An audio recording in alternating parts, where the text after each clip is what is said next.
Home minister या लोकप्रिय कार्यक्रमातून महाराष्ट्राच्या घराघरात पोचलेले अभिनेते म्हणजे आदेश बांदेकर. महाराष्ट्राचे लाडके भाऊजी अशी त्यांची खास ओळख बनली आहे. त्यांनी सुप्रसिद्ध अभिनेत्री सुचित्रा बांदेकर यांच्याशी लग्न केले. सुचित्रा बांदेकर यांनी मी शिवाजीराजे भोसले बोलतोय, रमा माधव, झिम्मा, बाईपण भारी देवा यांसारख्या सुपरहिट चित्रपटात काम केलंय. तसेच त्यांनी अवंतिका, वहिनीसाहेब, हमपांच, आभास अशा मालिकांमध्ये देखील काम केलंय.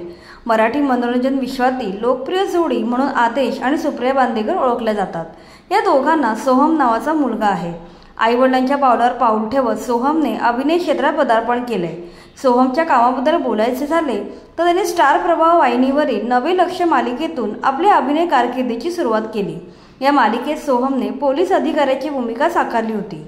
त्यानंतर सोहम बाईपण भारी देवा चित्रपटात पाहुण्या कलाकाराच्या भूमिकेत दिसला होता.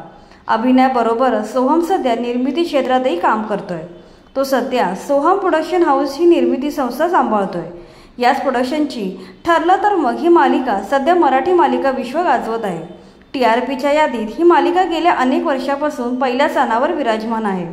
अशातच तो घरोघरी मातीच्या चुली या नव्या मालिकेच्या निर्मितीची धुराही सांभाळत आहे. सोहमच्या या मेहनतीचं, कामगिरीचं कौतुक त्याचे आई वडील करत असतात. अशा प्रकारे सोहम आपल्या आईवडिलांच्या पावलावर पाऊल ठेवून मनोरंजन क्षेत्रात नाव कमवत आहे.